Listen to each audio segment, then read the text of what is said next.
Good morning, everyone. Myself, Dr. Rekha Bhadoria, Assistant Professor, PG Government College, Jhalawar. बच्चों, आज हम एक बहुत ही इंटरेस्टिंग और नया टॉपिक पे चर्चा करेंगे जो हमारे समाज में आज एक सामाजिक बुराई के रूप में भी देखी जाती है। तो आज का टॉपिक है दहेज एवं विवाह विच्छेद। तो पहले हम बात करेंगे विवाह विच्छेद की। हम देखते हैं कि जो पति पत्नी के एक विवाहिक संबंधों के द्वारा उन दोनों को जोड़ा जाता है और जब विवाह विच्छेद हो जाता है तो इन वैवाहिक संबंधों की समाप्ति हो जाती है। अतः सामाजिक एवं कानूनी रूप से पति पत्नी के विवाह संबंधों की समाप्ति ही विवाह विच्छेद कहलाती है। विवाह विच्छेद पति पत्नी के वैवाहिक एवं पारिवारिक जीवन में असामंजस्य एवं असफलता का सूचक है। जैसा कि हम देखते हैं कि साधारण तौर पर पति पत्नी एक गाड़ी के दो पहिए होते हैं और उनके बीच में एक सामंजस्य ही ऐसी स्थिति होती है जिससे वो गाड़ी, उनकी गृहस्थी की गाड़ी आगे चलती है। लेकिन जब विवाह विच्छेद जैसी स्थिति आती है तो हम समझते हैं कि उनके बीच में किसी तरह का कोई सामंजस्य नहीं आया और असामंजस्य एवं असफलता का सूचक होते हुए उनके बीच में विवाह विच्छेद जैसा बुराई ने जन्म लिया। इसका अर्थ है कि जिन उद्देश्यों को लेकर विवाह विच्छेद किया गया वे पूर्ण नहीं हुए। यह एक दुखद घटना है कि विश्वास की समाप्ति है, कि उन दोनों के बीच में विश्वास जो है वो समाप्त हो गया है। प्रतिज्ञा एवं मोह की स्थिति भी भंग हो गई है। इसमें एक साथी दूसरे का मूल्यांकन कर लेता है और जिसे रद्द कर दिया जाता है। वह अपने आप को अपमानित एवं कुचला हुआ महसूस करता है और उसके स्वाभिमान को भी बहुत ठेस पहुंचती है। यह एक वैधानिक, पारिवारिक एवं सामाजिक समस्या के रूप में भी हमारे समाज में उत्पन्न हुई है। जैसे कि हिंदुओं में स्त्री के लिए जो पतिव्रत तथा सतीत्व के पालन की बात कही गई है, अतः स्त्री द्वारा पति को त्यागने की कल्पना नहीं की जा सकती और ऐसा करना उसके लिए सामाजिक व धार्मिक दृष्टि से कैसा है, बहुत ही अनुचित माना गया है। यद्यपि वैदिक काल में विवाह विच्छेद के कुछ उदाहरण देखने को आए हैं, किंतु ईसा काल के प्रारंभ से ही नैतिकता की दुहाई देकर विवाह विच्छेद को अधार्मिक, अपवित्र एवं घृणित कार्य समझा जाने लगा और उसके बाद तो विवाह विच्छेद लगभग पूरी तरह से समाप्त ही हो गए।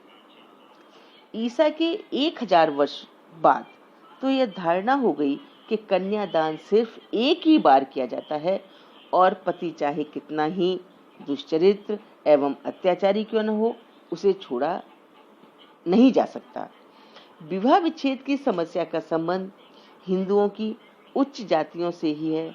निम्न जातियों में तो आज भी विवाह विच्छेद होते हैं। हिंदुओं में पुरुष को तो विवाह विच्छेद की स्वीकृति दी गई है किंतु स्त्रियों को नहीं। क्यों? किसका कारण है? हमारा जो समाज है वो पुरुष प्रधान समाज है एवं स्त्रियों की स्थिति निम्न है। भारत के विभिन्न प्रांतों जैसे महाराष्ट्र, तमिलनाडु, गुजरात, केरल में तलाक से संबंधित अधिनियम बनते रहे, किंतु संपूर्ण भारत के संदर्भ में सन 1954 में विशेष विवाह अधिनियम तथा सन 1955 में हिंदू विवाह अधिनियम में तलाक की व्यवस्था है। अब दूसरी बात है, हिंदू विवाह अधिनियम क्या है? 18 मई 1955 से जम्मू और कश्मीर को छोड़कर संपूर्ण भारत में निवास करने वाले हिंदुओं, जिनमें जैन, बौद्ध, सिख भी सम्मिलित हैं, हिंदू विवाह अधिनियम लागू कर दिया गया। किंतु यह अधिनियम अनुसूचित जनजातियों पर लागू नहीं होता है। इस अधिनियम के द्वारा विवाह से संबंधित पूर्व में पास किए गए सभी अधिनियम रद्द कर दिए गए और सभी हिंदुओं पर एक समान कानून लागू किया।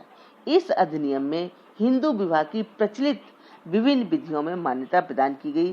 साथ ही सभी जातियों के स्त्री पुरुषों को विवाह एवं तलाक के अधिकार प्रदान किए गए। इस अधिनियम में न्यायिक पृथक्करण, तलाक, विवाह की समाप्ति आदि के प्रावधान किए गए, जिसमें 1976 एवं 1981 में कई संशोधन भी किए गए। इसमें दी गई विवाह विच्छेद संबंधी प्रमुख बातें निम्न प्रकार हैं। तीसरा है हमारा विवाह संबंध की समाप्ति, कि जब विवाह विच्छेद हो जाता है तो विवाह संबंध की समाप्ति हो जाती है। निम्नलिखित दशाओं में विवाह होने पर भी उसे रद्द किया जा सकता है। विवाह संबंध की समाप्ति का मतलब है कि विवाह के समय दोनों पक्षों में से किसी और का भी जीवन साथी जीवित हो और उससे तलाक नहीं हुआ हो। नंबर 2, विवाह के समय एक पक्ष नपुंसक हो। विवाह के समय कोई भी एक पक्ष जड़, बुद्धि या पागल हो। विवाह के 1 वर्ष के अंदर यह प्रमाणित हो जाए कि प्रार्थी अथवा उसके संरक्षक की स्वीकृति बलपूर्वक या कपट से ली गई थी। नेक्स्ट, विवाह के 1 पर्व के वर्ष के भीतर यह प्रमाणित हो जाए कि विवाह के समय पत्नी किसी अन्य पुरुष से गर्भवती थी और प्रार्थी इस बात से अनभिज्ञ था। ऐसी कोई भी स्थिति अगर दोनों विवाह के सामने आती है तो उनको विवाह विच्छेद का अधिकार स्वतः ही प्राप्त हो जाता है। अब हम देखते हैं कि विवाह विच्छेद के साथ न्यायिक पृथक्करण क्या है। न्यायिक पृथक्करण मतलब इस अधिनियम की धारा 10 में कुछ आधारों पर पति पत्नी को अलग रहने की आज्ञा दी जा सकती है। यदि वे पृथक रहकर मतभेदों को भुलाने में सफल हो जाते हैं तो वैवाहिक संबंधों की पुनर्स्थापना की जा सकती है।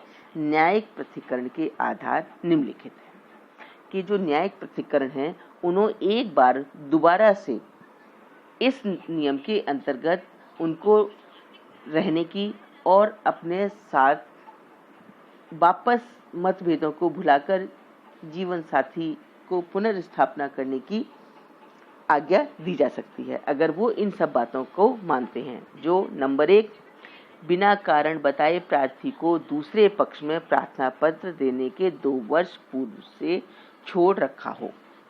नंबर 2, प्रार्थी के साथ दूसरे पक्ष द्वारा क्रूरता का व्यवहार किया जाता हो। नंबर 3, प्रार्थना पत्र देने के बाद 1 वर्ष पूर्व से दूसरा पक्ष असाध्य कुष्ठ रोग से पीड़ित हो। दूसरे पक्ष को ऐसा कोई संक्रामक यौन रोग हो जो प्रार्थी के संसर्ग से नहीं हुआ हो। यदि दूसरा पक्ष प्रार्थना पत्र देने के 1 वर्ष पूर्व से पागल हो। यदि दूसरे पक्ष ने विवाह के बाद अन्य व्यक्ति के साथ संभोग किया हो। यदि न्यायिक पृथक्करण की आज्ञा मिलने के बाद 2 वर्ष के भीतर भी वे अपने संबंधों को सुधारने में असफल रहते हैं तो वे तलाक के लिए प्रार्थना पत्र दे सकते हैं, जो कि धारा 13 के अनुसार स्वीकृत किया जा सकता है। नेक्स्ट, अब विवाह विच्छेद क्या है।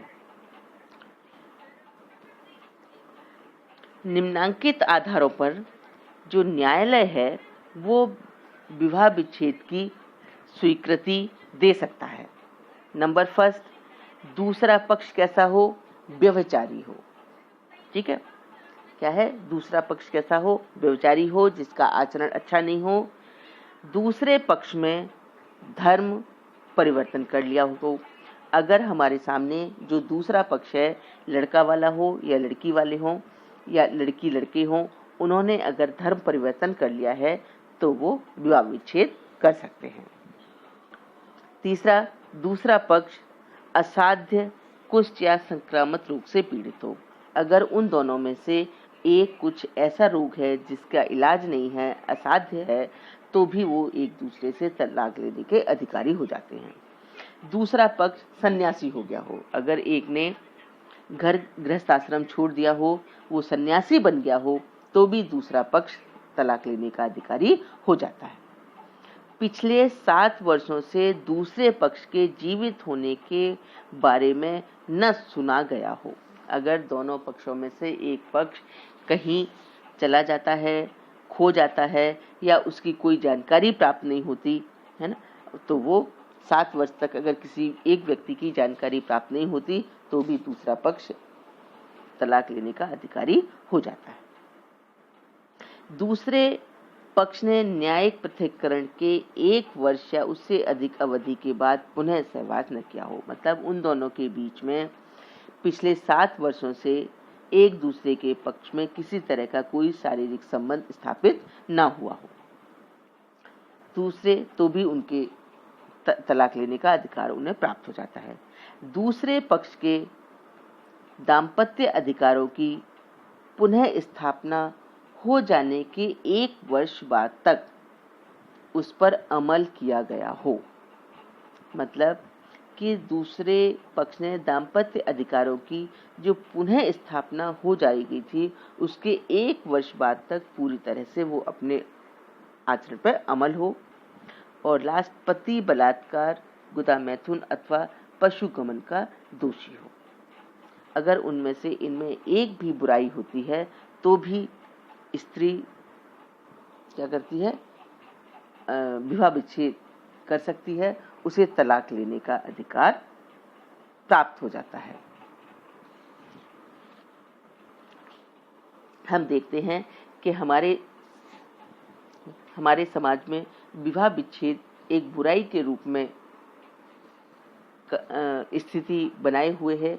यहाँ पर बहुत सारे लोग जब उनके बीच में किसी तरह का सामंजस्य नहीं बैठ पाता है, एक दूसरे के साथ वो अपने संबंधों